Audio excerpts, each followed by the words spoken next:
Assalamu alaikum everyone. Welcome to my YouTube channel Study Point. आज असी mathematics जो types of numbers topic जेको आहे discuss कंदासीं. So first number type असां वटि जेको नेचुरल नंबर्स आहे त नेचुरल नंबर्स खे असां छा चवंदा आहियूं natural numbers also called counting are positive numbers. Natural numbers खे असीं काउंटिंग या पॉजिटिव नंबर्स चवंदा आहियूं.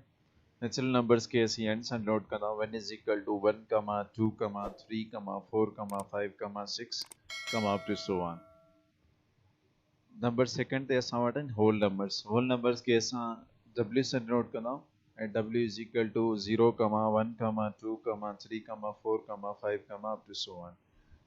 होल नंबर्स असां जेके आहिनि हमेशा उहे 0 खां स्टार्ट थींदा आहिनि. थर्ड नंबर ते असां वटि आहिनि आड नंबर्स उहे नंबर्स हूंदा आहिनि जेके 2 सां परफेक्टली डिवाइजेबल न हुजनि त उन नंबर्स खे असां छा चवंदा आहियूं आड नंबर्स के असीं ओ सां नोट कंदा आहियूं o is equal to 1, 3, 5, 7, 9, 11 up to so on. त इहे नंबर्स जेके आहिनि असांजा उहे आड नंबर्स में ईंदा आहिनि. नंबर 4 ते असां वटि आहिनि इवन नंबर्स के असीं ई सां नोट कंदा आहियूं.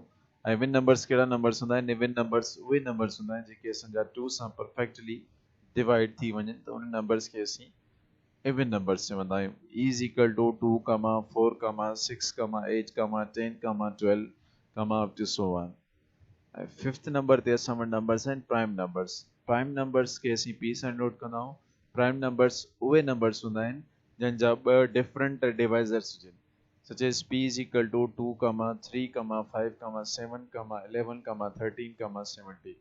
प्राइम नंबर्स जा ॿ डिवाइज़र्स कहिड़ा हूंदा आहिनि ॿ डिफरेंट डिवाइज़र्स हिकु 1 ऐं ॿियो नंबर पंहिंजो पाण. जीअं 2 जा हाणे ॿ मुख़्तलिफ़ डिवाइज़र आहिनि कहिड़ो हिकु नंबर 1 ऐं ॿियो 2 पंहिंजो पाण ऐं 3 जा ॿ मुख़्तलिफ़ डिवाइज़र्स कहिड़ा आहिनि हिकु 1 ऐं ॿियो 3 पंहिंजो पाण.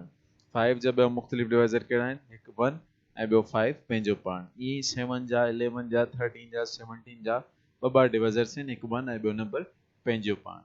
6 नंबर ते असां वटि टाइप ऑफ नंबर कहिड़ो आहे कंपोज़िट नंबर खे असीं सी सां नोट कंदा आहियूं. कंपोज़िट नंबर्स कहिड़ा नंबर्स हूंदा आहिनि कंपोज़िट नंबर्स उहे नंबर्स हूंदा आहिनि जंहिंजा एटलीस्ट ॿिनि खां वधीक डिवाइज़र्स हुजनि असीं उन नंबर्स खे कंपोज़िट नंबर्स चवंदा आहियूं.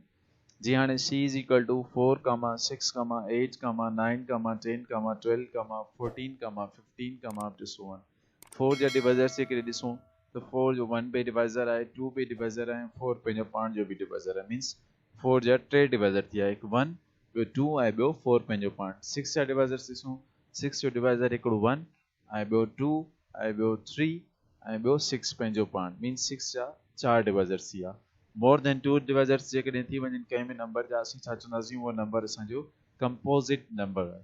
ऐं 7 नंबर ते असां वटि आहे इंटीजर्स नंबर्स खे असीं z सां नोट कंदा आहियूं. इंटीजर्स नंबर्स असांजा इक्वल हूंदा आहिनि -5, -4, -3, -2, -1, 0, 1, 2, 3, 4, 5 up to so on.